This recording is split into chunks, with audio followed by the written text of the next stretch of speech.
Shalom, salam sejahtera bagi Bapak Ibu, saudara-saudara, anak-anak yang dikasihi oleh Tuhan Yesus Kristus.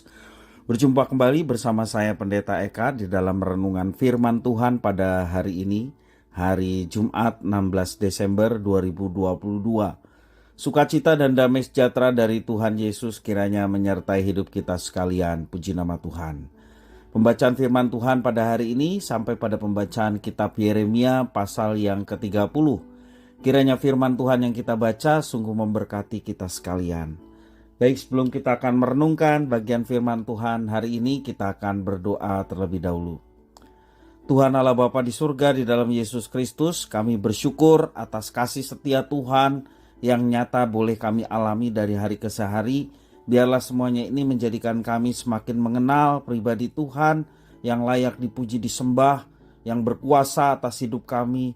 Dan kami mau menyatakan rasa kasih kami kepada Tuhan yang telah menyatakan kasih setia dengan hidup dengar-dengaran akan firman Tuhan dan terus mentaati apa yang Tuhan perintahkan. Mampukan kami Tuhan untuk memahami firman Tuhan. Kau juga menolong kami untuk kami dapat terapkan dalam hidup kami. Terima kasih Bapa, terpujilah namamu. Demi nama Tuhan Yesus kami berdoa. Haleluya. Amin. Yeremia pasal 30 saya bacakan ayat 1 sampai yang ke-24. Demikianlah firman Tuhan. Firman yang datang dari Tuhan kepada Yeremia bunyinya, beginilah firman Tuhan Allah Israel, tuliskanlah segala perkataan yang telah kufirmankan kepadamu itu dalam suatu kitab. Sebab sesungguhnya waktunya akan datang, demikianlah firman Tuhan, bahwa aku akan memulihkan keadaan umatku Israel dan Yehuda, firman Tuhan, dan aku akan mengembalikan mereka ke negeri yang telah kuberikan kepada nenek moyang mereka, dan mereka akan memilikinya. Inilah perkataan-perkataan yang telah difirmankan Tuhan tentang Israel dan tentang Yehuda. Sungguh beginilah firman Tuhan, telah kami dengar jerit kegentaran, kedahsyatan dan tidak ada damai. Cobalah tanyakan dan selidiki, adakah laki-laki melahirkan? Mengapakah setiap laki-laki kulihat tangannya pada pinggangnya seperti seorang perempuan yang melahirkan? Mengapakah setiap muka berubah menjadi pucat?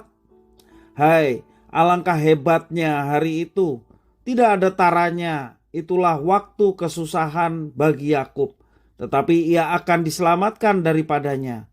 Maka pada hari itu demikianlah firman Tuhan semesta alam.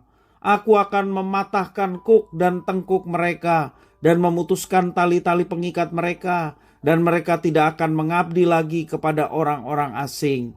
Mereka akan mengabdi kepada Tuhan Allah mereka dan kepada Daud, raja mereka, yang akan kubangkitkan bagi mereka.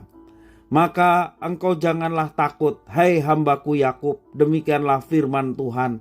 Janganlah gentar, hai Israel, sebab sesungguhnya aku menyelamatkan engkau dari tempat jauh dan keturunanmu dari negeri pembuangan mereka. Yakub akan kembali dan hidup tenang dan aman, dengan tidak ada yang mengejutkan. Sebab aku menyertai engkau, demikianlah firman Tuhan, untuk menyelamatkan engkau. Segala bangsa yang keantaranya engkau kuserahkan akan kuhabiskan, tetapi engkau tidak akan kuhabiskan.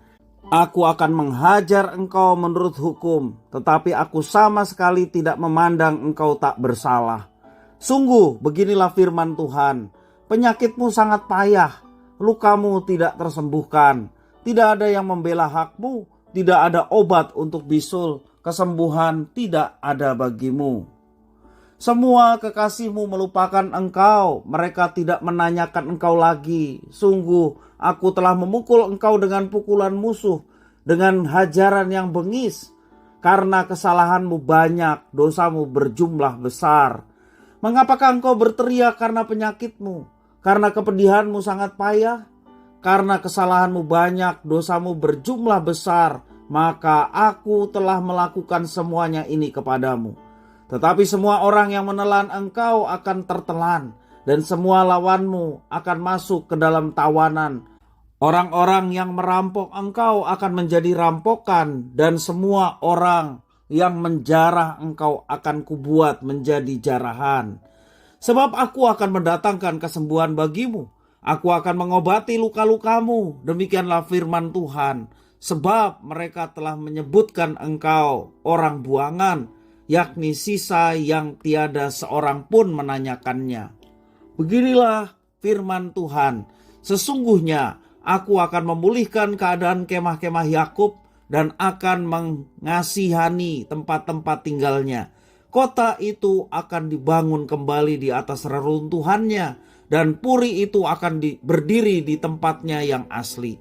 Nyanyian syukur akan terdengar dari antara mereka, juga suara orang yang bersukaria. Aku akan membuat mereka banyak dan mereka tidak akan berkurang lagi. Aku akan membuat mereka dipermuliakan dan mereka tidak akan dihina lagi. Anak-anak mereka akan menjadi seperti dahulu kala, dan perkumpulan mereka akan tinggal tetap di hadapanku. Aku akan menghukum semua orang yang menindas mereka. Orang yang memerintah atas mereka akan tampil dari antara mereka sendiri, dan orang yang berkuasa atas mereka akan bangkit dari tengah-tengah mereka. Aku akan membuat dia maju dan mendekat kepadaku. Sebab siapakah yang berani mempertaruhkan nyawanya untuk mendekat kepadaku? Demikianlah firman Tuhan. Maka kamu akan menjadi umatku dan aku akan menjadi Allahmu. Lihatlah angin badai Tuhan, yakni kehangatan murka, telah keluar menyambar. Angin puting beliung dan turun menimpa kepala orang-orang fasik. Murka Tuhan yang menyala-nyala itu tidak akan surut sampai ia telah melaksanakan dan mewujudkan apa yang dirancangnya dalam hatinya. Pada hari-hari yang terakhir, kamu akan mengerti hal itu.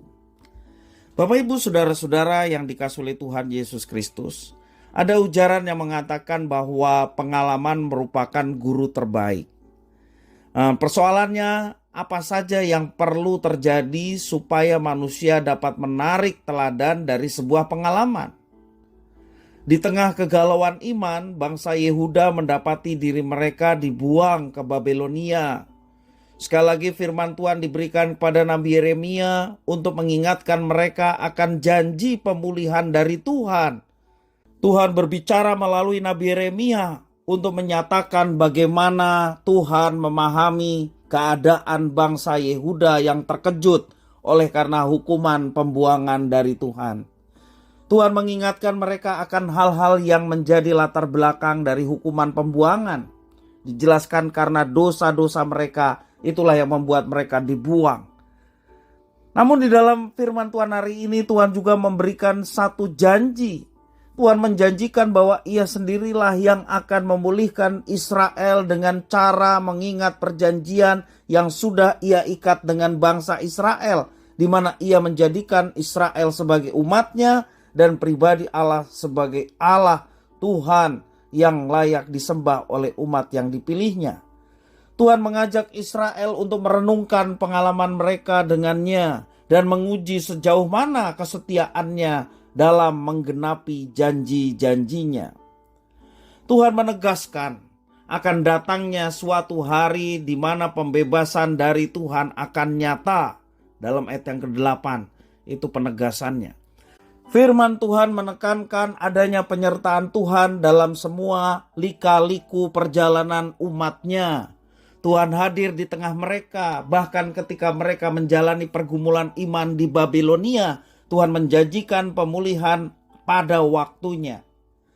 Iman bersama dengan Tuhan diibaratkan sebagai sebuah perjalanan yang terus bergerak, bukan statis. Iman sejati akan terus berhubungan dan berkaitan dengan Tuhan, melibatkan Tuhan dalam segala keadaan, serta menyerahkan tampuk pimpinan dan kendali masa depan ke dalam tangan Tuhan. Itulah iman yang sejati. Ikatan janji antara Tuhan Allah dengan umatnya Israel dikenal dengan istilah covenant. Covenant atau ikatan janji Tuhan adalah sebuah ikrar kehidupan yang akan terus dipelihara dan digenapi oleh Tuhan sendiri dengan kebesaran kuasanya. Bapak, Ibu, saudara-saudara yang dikasihi oleh Tuhan, Jalan kehidupan kita tidak selalu lurus, kadang berkelok, kadang bergelombang. Yang terpenting bagi kita adalah bagaimana panggilan Tuhan kepada umatnya untuk tetap setia dan tidak berputus asa, tetap mengandalkan Tuhan dalam segala situasi dan keadaan. Dan percayalah, kalau kita bersama dengan Tuhan pasti kita aman. Bersama dengan Tuhan pasti kita akan selamat. Bersama dengan Tuhan kita akan mengalami dan menyaksikan janji Tuhan yang pasti akan digenapi. Karena itu jangan menyimpang ke kanan dan ke kiri, tetap bersama dengan Tuhan dan alamilah penggenapan janji-janji Tuhan dalam kehidupan kita sehari-hari. Sehingga hidup kita penuh semangat, hidup kita penuh gairah dan semangat untuk melayani Tuhan. Untuk melakukan tugas tanggung jawab yang dipercayakan Tuhan kepada umatnya, dan umatnya sekarang ini adalah kita sekalian. Dan hidup kita boleh memancarkan terang, yakni terang Kristus yang ada pada kita, menjadi berkat bagi sesama kita. Kiranya Tuhan memberkati kita sekalian. Kita berdoa. Mengucap syukur Tuhan atas firman Tuhan. Mampukan kami untuk senantiasa berjalan bersama dengan Tuhan, mengatasi badai kehidupan yang kadang banyak sekali berkelok dan bergelombang. Dan kami percaya bersama dengan Tuhan kami mampu untuk melewatinya dalam kemenangan. Terima kasih ya Tuhan atas janji yang telah Tuhan berikan kepada kami. Biarlah ini yang kami mau pegang terus, sehingga kami boleh bersemangat dalam menjalani kehidupan. Terima kasih ya Tuhan. Demi nama Tuhan Yesus kami berdoa. Haleluya. Amin.